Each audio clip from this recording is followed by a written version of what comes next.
إن الحمد لله نحمده ونستعينه ونستغفره ونعوذ بالله من شرور أنفسنا ومن سيئات أعمالنا من يهده الله فلا مضل له ومن يضلل فلا هادي له أشهد أن لا إله إلا الله وحده لا شريك له وأشهد أن محمدا عبده ورسوله وبعد. Kita sampai nomor 8. Wa asyhadu an la ilaha illallah, dan aku bersaksi bahwa tidak ada ilah mungkin akan lebih selamat apabila ilah ini diterjemahkan dengan ilah. Sebab jika diterjemahkan dengan Tuhan, khawatir nanti dikira Rob. Padahal antara ilah dengan Rob jauh bedanya. Saking jauh bedanya, maka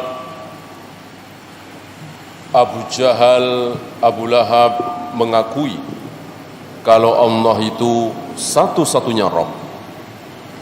Tapi kalau Allah itu satu-satunya ilah, Abu Jahal, Abu Lahab menolak. Berarti antara ilah dengan Rabb sangat berbeda. Sedangkan di bahasa kita, dua-duanya diartikan sebagai Tuhan. La ilaha illallah, tidak ada ilah, tidak ada Tuhan selain Allah. Alhamdulillahi rabbil alamin, segala puji bagi Rabb, bagi Tuhan seluruh alam. Rabb diartikan Tuhan, ilah diartikan Tuhan juga. Padahal sangat berbeda.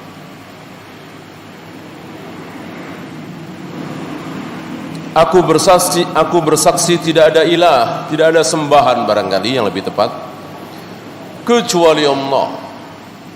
Sebuah persaksian terbesar di jagat raya ini.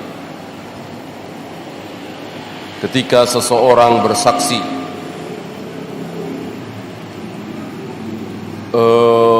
tentang sebuah kebenaran, maka dan persaksian itu benar, maka belum tentu itu besar.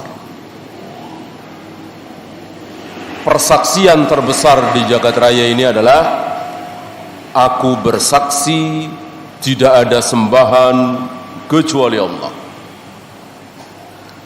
satu-satunya, wahdah la syarikalah, yang tidak punya sekutu.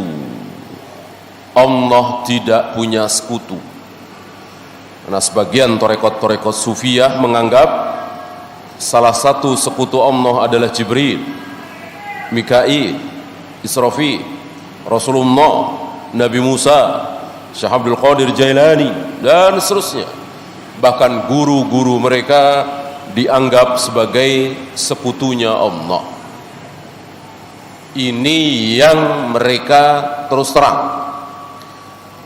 Ada lagi yang tidak terus terang, tapi maksudnya sama. Pak, apakah Syekh Abdul Qadir Jailani itu Tuhan? Oh bukan. Syekh Abdul Qadir Jailani bukan Tuhan. Syekh Abdul Qadir Jailani sekutunya Allah? Bukan sekutunya Allah. Syekh Abdul Qadir Jailani bisa menurunkan hujan? Bisa. Bisa. Allah bisa menurunkan hujan. Syekh Abdul Qadir Jailani bisa juga menurunkan hujan. Menyekutukan apa tidak? Menyekutukan, walaupun judulnya tidak. Syekh Abdul Qadir Jailani Tuhan? Bukan Tuhan. Tapi bisa menurunkan hujan? Bisa. Bisa kita mintai tolong? Bisa. Tapi bukan Tuhan? Bukan. Itu. Orang-orang musyrik seperti itu. Judulnya dengan isinya beda. Judulnya dengan isinya beda. Persis Abu Jahal, Abu Lahab. Abu Jahal, Abu Lahab ditanya, apakah kalian menyembah Lata, Uzza, Hubal, Manat? Abu Jahal, Abu Lahab menjawab, tidak. Lihat di awal-awal surat Az-Zumar, ma na'buduhum, kami tidak menyembah mereka, kami tidak menyembah Lata, Uzza, Hubal, Manat, tidak. Terus ngapain? Illa liyuqarribuna ilallahi zulfa, kami hanya jadikan dia sebagai perantara agar kami dekat kepada Allah lewat perantara Lata, Uzza, Hubal, Manat itu. Siapa? Lata, Uzza, Hubal, Manat siapa? Orang-orang soleh, orang-orang soleh yang sudah mati, yang diwujudkan dalam bentuk patung. Ya.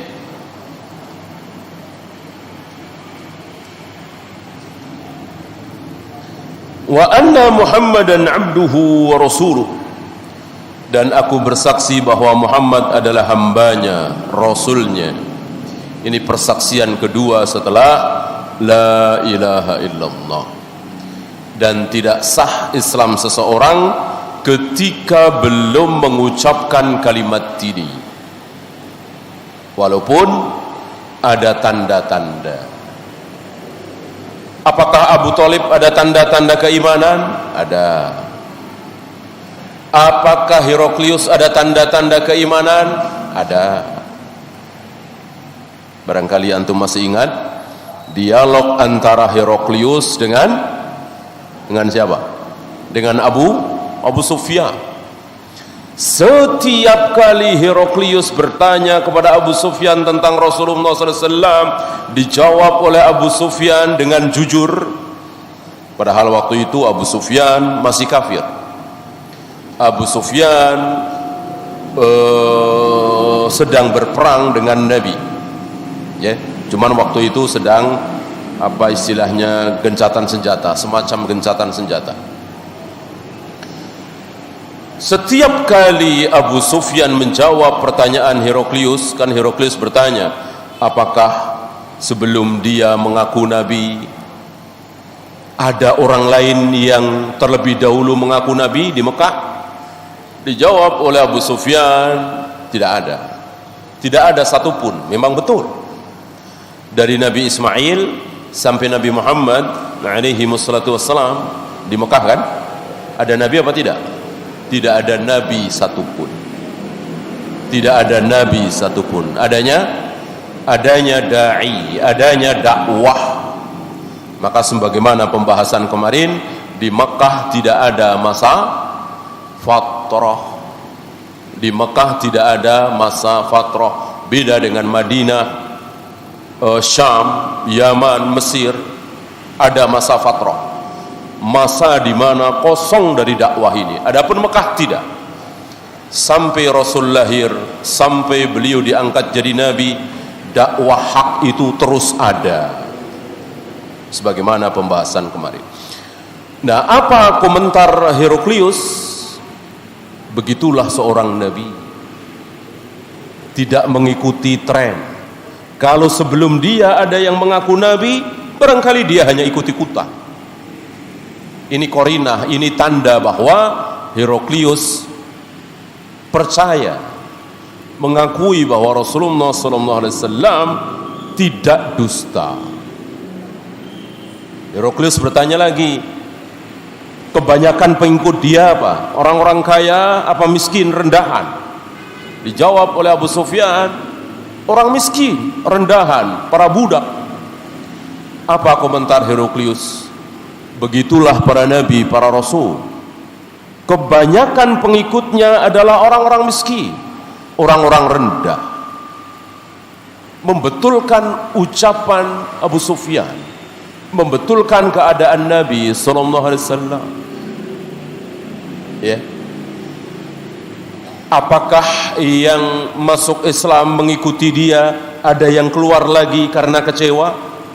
Dijawab oleh Abu Sufyan, tidak ada. Dikomentari lagi oleh Heraklius dengan baik. Terus pertanyaan demi pertanyaan selalu dikomentari oleh sampai Heraklius bersumpah, demi Allah, seandainya apa yang engkau ucapkan itu betul, demi Allah, kekuasaan dia akan sampai tempat yang sedang aku injak kini. Dan jika aku ada di hadapannya, wallahi akan aku cuci kedua kakinya. Ini menunjukkan apa? Heraklius percaya. Heraklius mungkin beriman. Tapi kenapa para ulama sepakat berdasarkan apa yang dilakukan oleh Nabi memerangi Heraklius, bahwa Heraklius kafir, Heraklius belum beriman? Kenapa? Karena belum keluar kalimat ini dari mulut Heraklius. Heraklius belum mengucapkan asyhadu an la ilaha illallah wa asyhadu anna Muhammadar Rasulullah. Maka sebaliknya, ketika seseorang ada keraguan, tidak ada tanda-tanda percaya, ucapan-ucapannya menunjukkan adanya keraguan, tapi dia sudah mengucapkan la ilaha illallah Muhammadar Rasulullah, maka wajib kita katakan bahwa dia adalah muslim. Dia beriman. Perkara hatinya seperti apa bukan urusan kita. Urusan dia dengan Allah. Urusan kita tetapkan dia sebagai seorang muslim. Karena sudah keluar asyhadu an la ilaha illallah wa asyhadu anna Muhammadar Rasulullah dalam bentuk salat. Kita sering ketemu dia di masjid. Tentu ketika salat keluar ucapan itu dari mulutnya. Adapun ada keraguan di hatinya, ada sesuatu dalam keyakinannya, akidahnya, bukan urusan kita. Tetapkan bahwa dia muslim. Kalau dia salam, wajib kita jawab. Kalau dia bersin mengucapkan alhamdulillah, wajib kita doakan dengan yarhamukallah. Kalau dia sakit, kita jenguk. Kalau dia mati, kita salati, kita antar jenazahnya ke kubur. Kalau dia minta nasihat, kita nasihati. Hak-hak sesama muslim. Kemudian yang ke-9, ba'athahu wan nasu sinfah. Allah mengutus beliau Nabi Muhammad sallallahu alaihi wasallam di tengah-tengah manusia yang pecah menjadi dua. Ada dua golongan. Ketika beliau diutus sebagai nabi, sebagai rasul, maka di tengah-tengah beliau ada dua kelompok. Dua kelompok besar. Apa? Selama 23 tahun beliau jadi nabi, di kiri kanan beliau ada dua kelompok. Dua-duanya kafir, dua-duanya kekal di neraka. Tetapi dibedakan, yaitu antara apa dan apa, siapa dan siapa. Kaum musyrikin dan ahlul kitab. Kaum musyrikin dan ahlul kitab. Maka Allah katakan orang kafir itu ada berapa? Dua. Innal ladzina kafaru min ahlil kitab wal musyrikin. Ada dua. Bagaimana Allah katakan ada dua, lalu kita bilang satu. Kaum musyrikin dengan ahlul kitab ya sama. Kaum musyrikin dengan Yahudi Nasrani sama persis, gak ada perbedaan sama sekali. Berarti ayat tadi sia-sia. Innal ladzina kafaru min ahlil kitab wal musyrikin, kalimat itu sia-sia, kalimat yang salah. Mustahil ayat Allah salah. Maka wajib kita tetapkan bahwa orang kafir betul-betul ada dua. Apa dan apa? Musyrikin dan ahlul kitab. Kalau di kita musyrikin seperti apa? Di sekitar ada Buddha, ada Hindu, ada Konghucu, ada Sinto, ada macam-macam kaum musyrikin. Kalau ahlul kitab Yahudi dan Nasrani sama dengan zaman Nabi. Yahudi dan Nasrani. Ya. Lah ngapain dibeda-bedakan? Bukankah sama-sama kafir? Bukankah sama-sama kekal di neraka? Bukankah sama-sama kita tidak boleh berwala dengan mereka? Bukankah sama-sama kita tidak boleh memberikan salam duluan? Dan seterusnya. Betul, tapi ada perbedaan. Sebab kalau sama persis tidak ada perbedaan, ya sia-sia kalimat itu. Buat apa? Ya. Walaupun tidak banyak, setidaknya para ulama menghitung perbedaannya cuman dua. Antara kaum musyrikin, kalau di zaman Nabi siapa kaum musyrikin? Ya Abu Jahal, Abu Lahab dan teman-teman. Pokoknya Islam bukan, Yahudi bukan, Nasrani bukan. Dialah kaum musyrikin. Pembesarnya tentu Abu Jahal, Abu Lahab. Apa bedanya orang-orang musyrik dengan ahlul kitab? Ada dua. Satu, masalah maksud nggak tahu? Masalah sembelihan. Masalah sembelihan. Yang kedua, pernikahan. Udah itu dua aja. Adapun tidak boleh jadi pemimpin, tidak boleh kita mengangkat sebagai pemimpin, tidak boleh berwala, tidak boleh memberikan salam duluan. Kalau bertemu di jalan sempit harus kita pepetkan. Semuanya sama. Tidak ada beda. Ya. Bedanya cuma dua itu.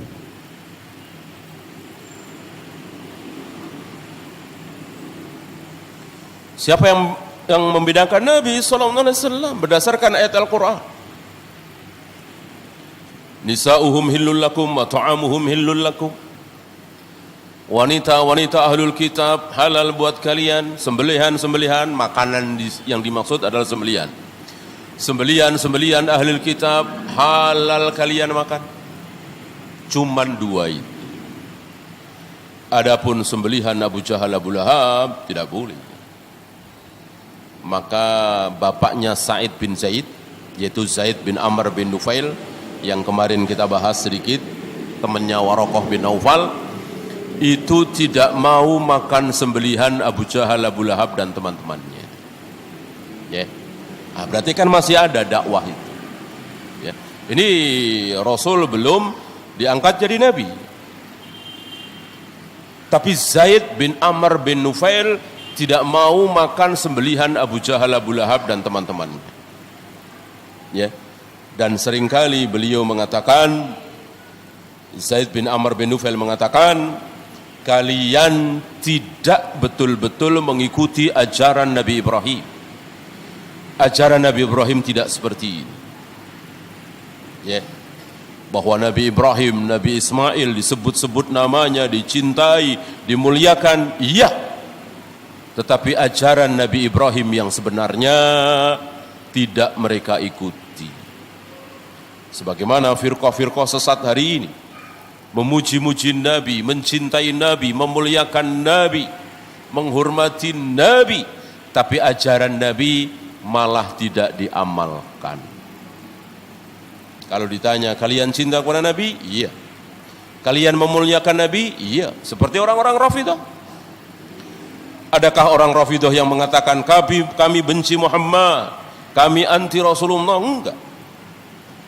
Kami cinta Nabi, kami cinta Rasulullah, kami muliakan Rasulullah dengan Ahlul Bait. Tapi ajaran Nabi mereka injak-injak. Mereka robek-robek. Rafidah. Ya.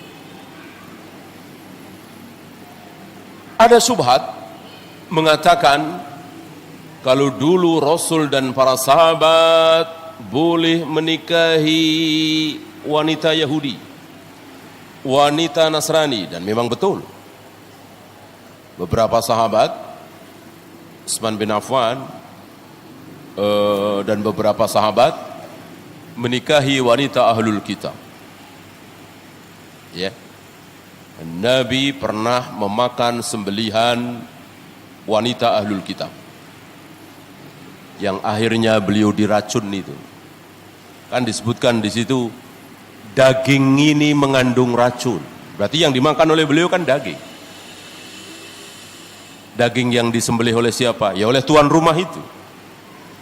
Kan tidak menjadi kebiasaan waktu itu jual daging.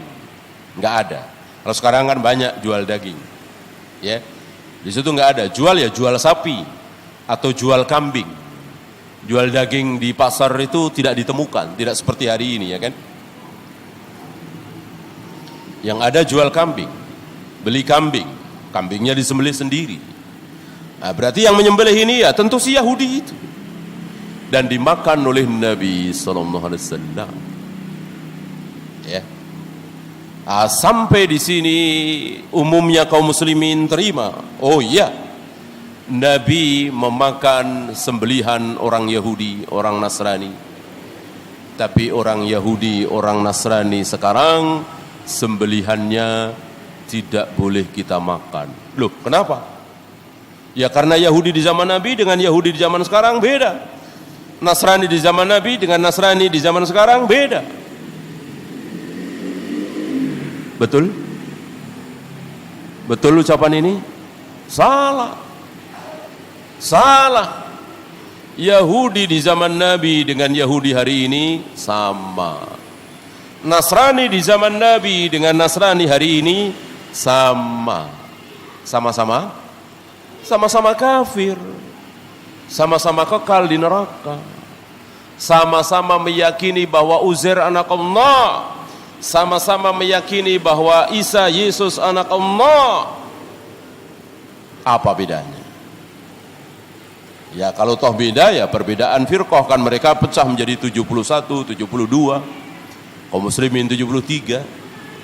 Intinya sama. Sama-sama kafir. Ya. Nah, yang pertama dulu. Ini yang ke-10 ya. Yang pertama, kan ada dua golongan tadi kan.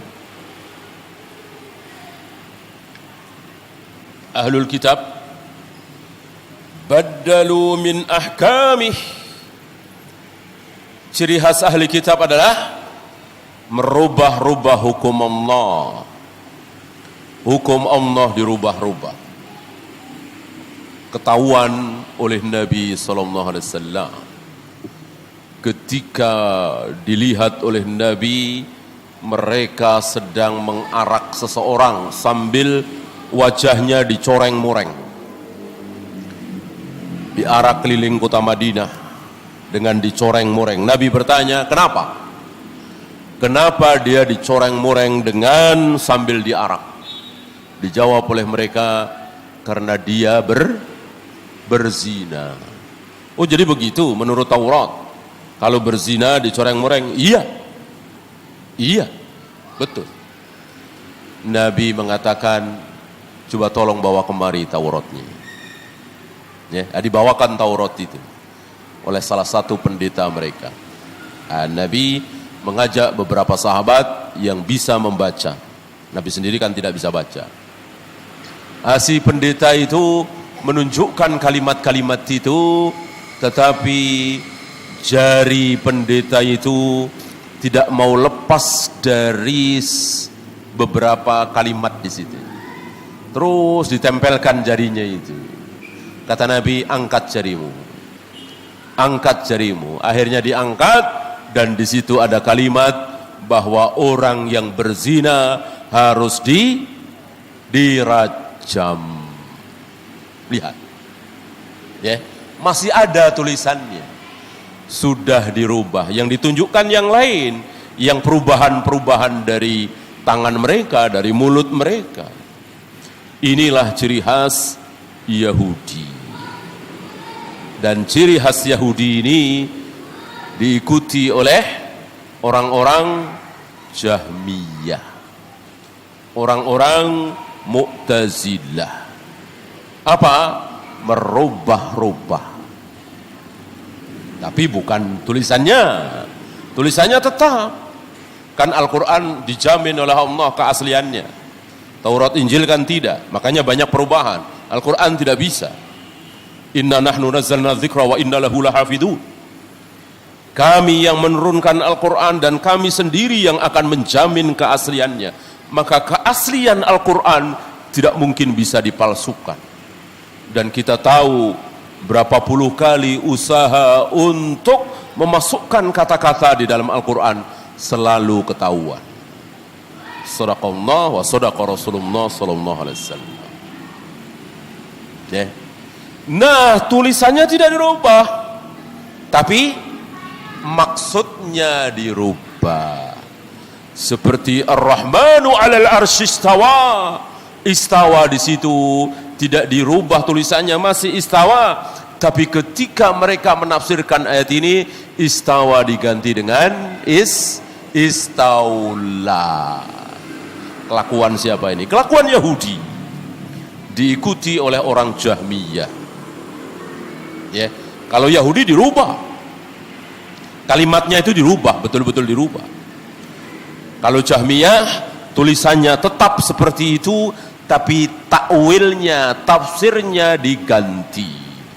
Istawa ay istaula. Lihat saja di kitab-kitab mereka, di beberapa kitab tafsir, seperti di Zumakhsyari, tafsir Al-Kasyaf, ditulis seperti istawa ay istaula. Yang dimaksud dengan istawa di sini bukan bersemayam, tapi istaula. Apa istaula? Menguasai. Jadi Ar-Rahmanu 'alal arsy istawa, Allah bersemayam di arsy, difahami Allah menguasai arsy. Karena bagi mereka Allah tidak mungkin berada di satu tempat. Allah tidak mungkin bersemayam dimanapun. Allah ya ada di mana-mana. Ya, Allah tidak ada bendanya, kata mereka. Tidak ada zatnya. Tidak ada bendanya, tidak ada zatnya, ya berarti tidak di mana-mana. Tapi ada di mana-mana. Gitu.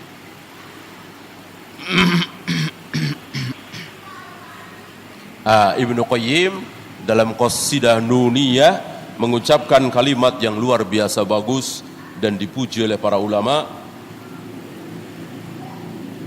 ketika beliau membandingkan antara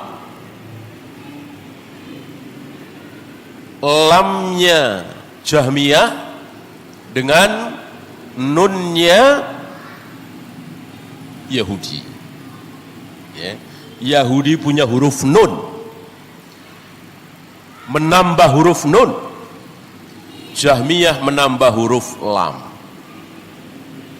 Mana? Nun di kalimat apa?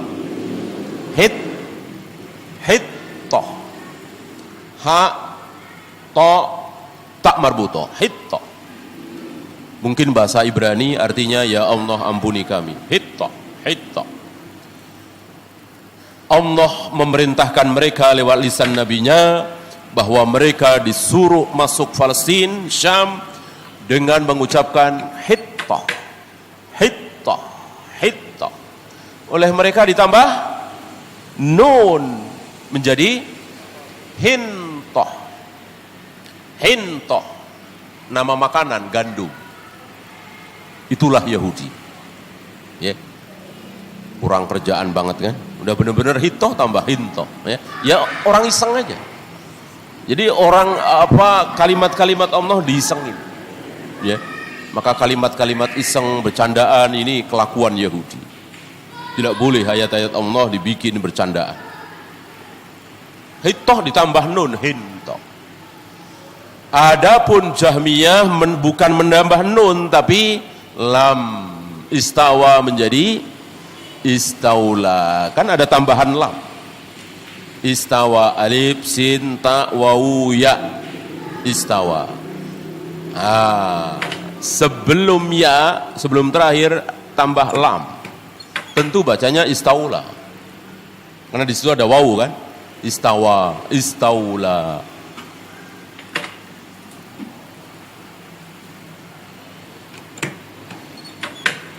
Wa kafaru billah. Orang-orang ahli kitab ini kafir terhadap Allah. Lihat, nggak ragu-ragu beliau mengatakan kafir. Mereka mengucapkan wallahi, tallahi, Allahu akbar, tetap mereka kafir. Walaupun keluar dari mulut mereka Allahu akbar, alhamdulillah, tetap mereka kafir. Masih ingat kafir Quraisy ucapannya apa? Ketika Bai'atul Ridwan, perjanjian Hudaibiyah, kan Nabi mengawali perjanjian itu dengan kalimat Bismillahirrahmanirrahim. Ini ditolak oleh kafir Quraisy. Ditolak apanya? Ar-Rahman Ar-Rahimnya ditolak. Bukan Bismillahnya, Bismillah tidak ditolak. Ar-Rahman Ar-Rahimnya ditolak. Apa itu Ar-Rahman? Apa itu Ar-Rahim? Mereka nggak kenal. Ganti saja, apa gantinya? Bismillahi Allahumma. Kalimat hak apa kalimat batil? Bismillahi Allahumma. Kalimat hak. Bismillahi Allahumma kalimat hak. Tapi mereka berada dalam kebatilan. Orang yang mengucapkan kalimat-kalimat hak belum tentu dia berada dalam kebenaran. Bisa juga mereka berada dalam kebatilan. Contoh kafir Quraisy.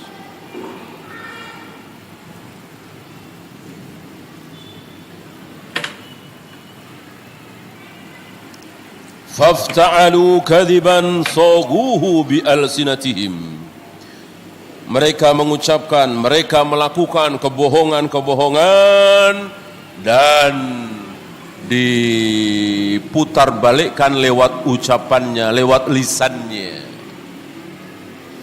Fakhalatuhu bihaqqillah, maka dicampur antara ucapan-ucapan mereka, kebohongan mereka dengan hak Allah, dengan firman Allah, bercampur di situ. Sampai hari ini. Sampai hari ini.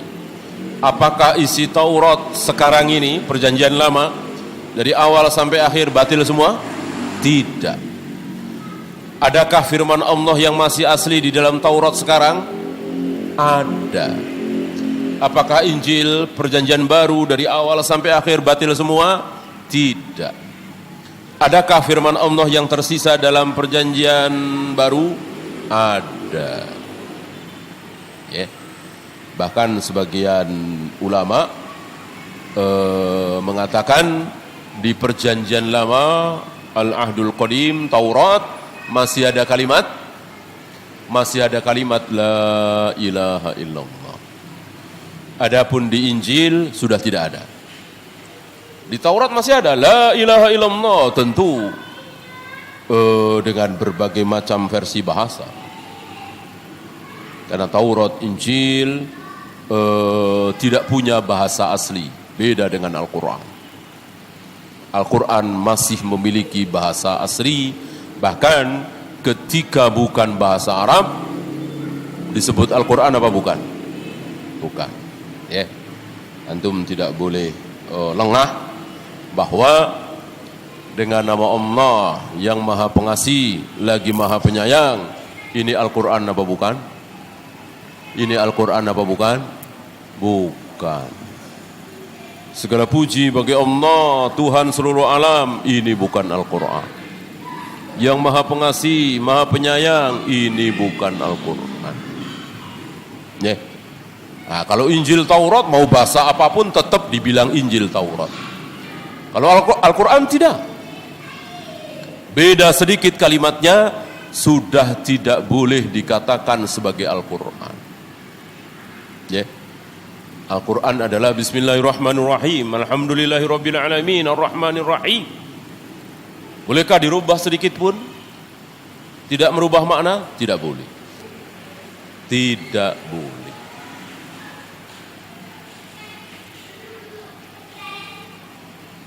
alladzi anzala ilaihim.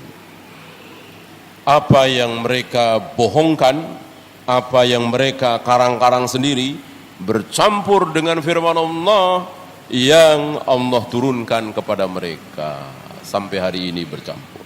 Maka para ulama membagi Taurat dan Injil, Israiliyat menjadi tiga. Israiliyat, Taurat dan Injil dibagi oleh para ulama menjadi tiga bagian. Yang pertama, yang pasti benarnya. Jangan dikira Taurat Injil dari awal sampai akhir salah semua, batil semua, enggak. Ada kebenaran di situ. Apa misalnya? Taurat mengatakan manusia pertama Adam, istrinya Hawa diusir dari surga karena mendekati pohon larangan itu. Benar apa salah ini? Tentu benar. Benar. Iya. Yang kedua, yang pasti salahnya, ini banyak sekali. Banyak sekali. Bahwa Nabi Isa itu, Yesus itu anak Tuhan, disalib karena untuk menebus dosa. Ini jelas salahnya. Yang ketiga, yang kita tidak tahu ini benar apa salah, ini hak apa batil, kita nggak tahu. Kenapa nggak tahu? Ya di Al-Quran nggak ada, di hadis nggak ada, tahu dari mana? Kalau yang tadi kan jelas, kita bilang benar karena apa? Sama dengan Al-Quran, sama dengan sabda Nabi. Atau yang salah kenapa? Bertentangan dengan ayat, bertentangan dengan hadis sahih, pasti salah. Nah, yang ketiga ini kita nggak tahu.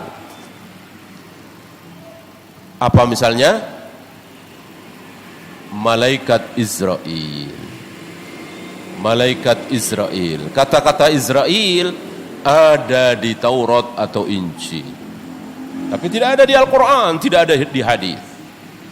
Nabi tidak pernah menyebut malaikat pencabut nyawa itu sebagai Israel, tapi malakul maut, malaikat maut, malaikat kematian.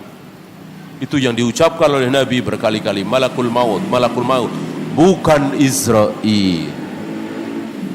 Ya, lihat berapa juta kaum muslimin yang terlanjur mempercayai, bahkan diajarkan kepada anak-anak, malaikat ada 10, Jibril, Mikail, Israfil, salah satunya Israel. Sebuah nama yang tidak pernah diajarkan oleh Allah dan Rasulnya, Al-Quran dan Sunnah. Ada di Taurat dan Injil yang kita tidak tahu benar atau salahnya. Kita tolak bahwa itu batil, jangan. Kalau benar gimana? Kita ikut bilang Israel, jangan. Kalau salah gimana? Nah, ini yang dimaksud oleh Nabi, la tukadzibuhu jami'an wa la tusaddiquhu jami'an. Jangan engkau benarkan semua, jangan engkau salahkan semua. Apalagi Qabil Habil, anak Adam yang pertama dan kedua itu. Qabil Habil, ini pun tidak ada di Al-Quran, tidak ada di hadis. Kalau ceritanya ada di surat Al-Baqarah. Ibnai Adam, dua anak Adam, abangnya membunuh adiknya. Ma'ruf ceritanya. Tapi abangnya namanya Qabil, adiknya namanya Habil, tidak ada. Qabil Habil tidak ada. Ya. Yeah. Maka jangan kita benarkan, jangan kita salahkan. Tawakuf saja.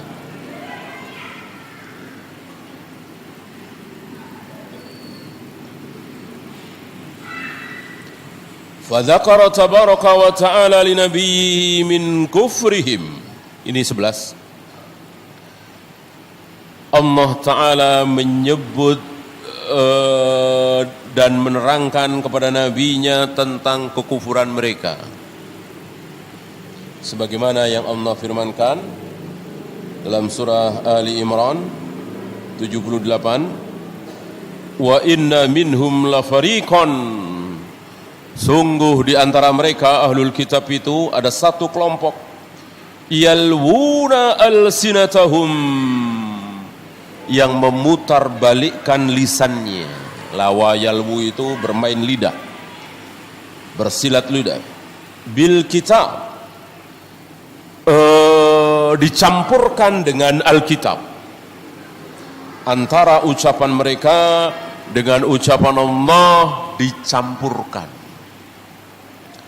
Litahsabuhu minal kitab, agar kalian menyangka bahwa itu Alkitab. Seperti tadi, alhamdulillah ketahuan, ya. Wa ma huwa minal kitab, padahal bukan. Itu bukan Alkitab, itu bukan Al-Quran. Wa yaquluna huwa min indillah wa ma huwa min indillah. Mereka mengatakan ini dari sisi Allah, ini dari Allah, lewat Nabi Musa, lewat Nabi Isa. Padahal tidak. Wa yaquluna 'alallahil kadzib, dan mereka mengucapkan kedustaan atas diri Allah. Wahum ya'lamun. Dahsyat ini. Apa wahum ya'lamun? Apa wahum ya'lamun? Mereka tahu. Kalau nggak tahu mungkin ya, namanya nggak tahu. Mereka tahu. Dahsyat sekali Yahudi. Ya, sudah tahu itu batil tapi nekat. Luar biasa. Ya. Sebagai contoh, ketika Nabi menjenguk anak muda Yahudi, anak muda ini sering datang ke rumah Nabi, ya, bantu-bantu, mungkin remaja gitu kali ya, belasan tahun, tapi belum sempat masuk Islam. Satu ketiga ada riwayat mengatakan ini namanya Abdul Qudus. Satu ketika pemuda ini sakit, maka Nabi menyempatkan diri menjenguk, menengok. Didapati sakit keras, tidak ada harapan sembuh. Nah, maka Nabi menuntun anak muda ini, mengajak anak muda ini untuk mengucapkan syahadat. Diajak mengucapkan syahadat. Ini salah satu sunnah yang apa? Ini salah satu sunnah Nabi yang ditinggalkan oleh kaum muslimin. Ya, mana di antara kita ustadz kiai, ya, yang seperti ini? Ada orang kafir mau mati, orang Kristen, orang Buddha, orang Hindu mau mati, kita tuntun dengan la ilaha illallah Muhammadur Rasulullah. Ya, yang dituntun yang muslim. Ini kan Yahudi. Nabi nggak peduli. Nabi nggak peduli, kan dalam rangka menyelamatkan dia dari neraka, dalam rangka supaya dia masuk surga. Tentu perbuatan mulia. Ngapain perbuatan mulia pakai minta izin? Ya. Maka Nabi tidak minta izin kepada bapaknya. Bapaknya ada di situ. Ya. Anak muda ini diajak mengucapkan syahadat. Lalu anak muda ini melihat ayahnya, melihat ke arah ayahnya, minta izin.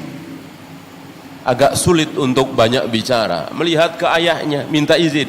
Ayahnya faham, anak muda ini, anaknya ini minta izin untuk masuk Islam. Apa kata ayahnya?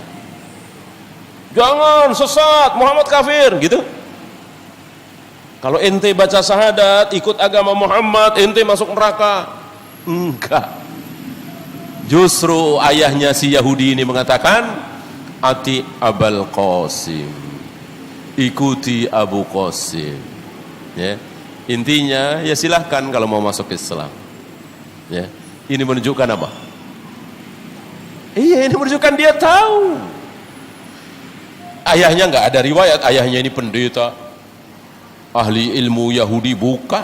Yang biasa saja tahu bahwa Rasulullah alaihi salatu wassalam berada dalam kebenaran. Mereka tahu, tapi karena hasadnya, karena gengsinya, tidak mau mengakui. Mirip-mirip iblis. Daripada sujud sama Adam, mendingan masuk neraka. Luar biasa, kesombongan yang luar biasa. Iya. Maka jangan pernah kita memelihara kesombongan seperti ini. Okay. Daripada belajar bahasa Arab sama dia, mendingan nggak bisa bahasa Arab dah. Nah, kan suka ada begitu ya. Nah, Daripada minjem sama dia mendingan lapar dah. Nah, mirip-mirip. Walaupun sekup kecil. Ya, jangan kalau emang butuh, kalau emang perlu, ya, jangan mempertahankan gengsi kesombongan. Sifat iblis, sifat Yahudi. Ya. Nah, bapaknya kan merasa mungkin sehat, segar bugar, masih lama matinya, antar gimana nanti aja lah. Kalau anaknya kan sudah mau mati, ya biar aja baca syahadat, biar selamat dari neraka. Luar biasa. Dia sendiri tidak. Sampai akhir hayat, ya nggak ada riwayat ayahnya ini akhirnya masuk Islam, nggak ada riwayat. Ya, dohirnya mati dalam keadaan Yahudi.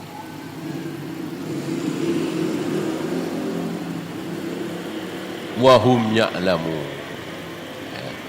Inilah orang-orang Yahudi, tahu kebenaran tetapi menyembunyikannya. Satu lagi, 12.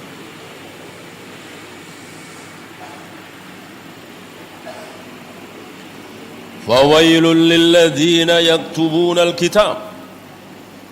Ini Al-Baqarah ya, 79. Fawailul lilladzina yaktubunal kitab. Sungguh celaka bagi orang yang menulis Alkitab biaidihim, dengan tangan mereka. Maksudnya hasil karya tangan mereka, tambahan, bukan ayat-ayat Allah kita tulis pakai tangan, bukan ayat Allah. Menulis dengan tangannya maksudnya menambah-nambah. Umma yakulun, lalu mereka mengatakan hadza min indillah, ini dari Allah. Ini dari Allah, seperti pendeta tadi yang mencoreng-moreng orang yang berzina tadi. Liyastaru bihi thamanan qalila. Tujuannya apa? Tujuannya apa? Menjual dengan harga yang murah. Antum tahu maksud harga yang murah? Harga murah itu berapa? 100.000 gitu murah ya? 200.000 gitu murah? Kalau 500 juta mahal. Kan larangan, jangan kalian menjual ayat Allah dengan harga yang murah. Maksudnya apa? Kalau jual ayat jangan murah-murah, begitu. Kalau jual ayat yang mahal sekalian, begitu. Tentu bukan. Maksud yang murah dengan harga murah adalah dunia.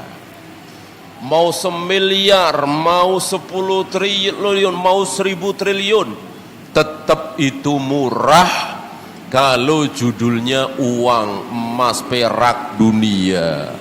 Selagi itu manfaat dunia, murah. Ketika manfaat akhirat baru mahal. Itu yang dimaksud.